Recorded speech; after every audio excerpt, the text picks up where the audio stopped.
Ekonomi pulih tapi keluar duit senyap-senyap. Tan Sri Muhyiddin Yassin dilaporkan berkata kadar pertumbuhan ekonomi negara dijangka antara 6.5 hingga 7% tahun ini. Pengumuman Perdana Menteri tebuk atap itu seiring dengan kenyataan Gubernur Bank Negara Malaysia, Datuk Nur Syamsiah Muhammad Yunus bahawa ekonomi Malaysia akan pulih kembali pada tahun 2021 dengan keluaran dalam negara kasar KDNK mencapai tahap sebelum COVID-19 menjelang pertengahan tahun 2021. Menurut beliau, ekonomi Malaysia diunjur berkembang antara 6% hingga 7.5% pada tahun 2021 berbanding penguncupan 5.6% pada tahun 2020.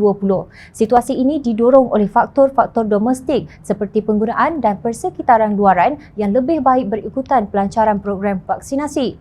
Menurut laporan bernama, selain inokulasi, tindakan pencegahan yang longgar dan COVID-19, peningkatan secara berperingkat situasi tenaga buruh negara, sokongan dasar yang berterusan untuk isi rumah dan perniagaan serta permintaan luaran yang semakin baik di tengah-tengah perkembangan teknologi akan memacu pemulihan ekonomi. Pelancaran vaksin sangat penting untuk pemulihan ekonomi kerana krisis semasa adalah krisis kesihatan. Kegiatan ekonomi global akan didorong oleh pelancaran vaksin dan sokongan dasar yang berterusan terdiri daripada rangsangan skal dan monetari yang besar bagi menangani kesan pandemik terhadap pertumbuhan. Krisis kesihatan global mencetuskan kemerosotan ekonomi yang besar pada tahun 2020 yang menyebabkan permintaan menjadi lemah dan pengeluaran terjejas di tengah-tengah langkah pembendungan yang meluas, katanya seperti dipetik. Nur Syamsiah berkata sistem kewangan tetap berdaya tahan dan baik untuk menyokong perantaraan kewangan sementara institusi kewangan terus mengekalkan penampan modal yang kukuh dengan kecairan yang sihat untuk menyokong aktiviti perantaraan. Kita tinggalkan jargon-jargon ekonomi dan kewangan yang makcik kiyah dan Pak Mat kurang arif. Maksudnya, Malaysia belum lagi nak muflis kerana semuanya baik-baik belaka atau akan menjadi semakin baik.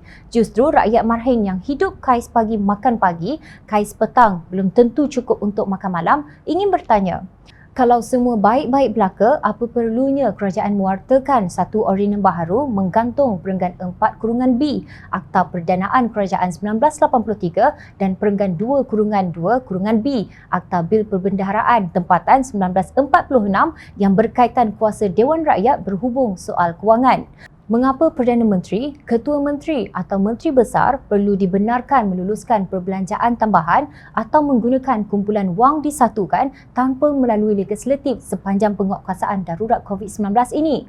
Ketua Pemuda DAP Johor, Sheikh Omar Bagharib Ali dengan terus terang bertanya, pindaan ordinan darurat, adakah Perikatan Nasional ingin membeli sokongan menggunakan wang?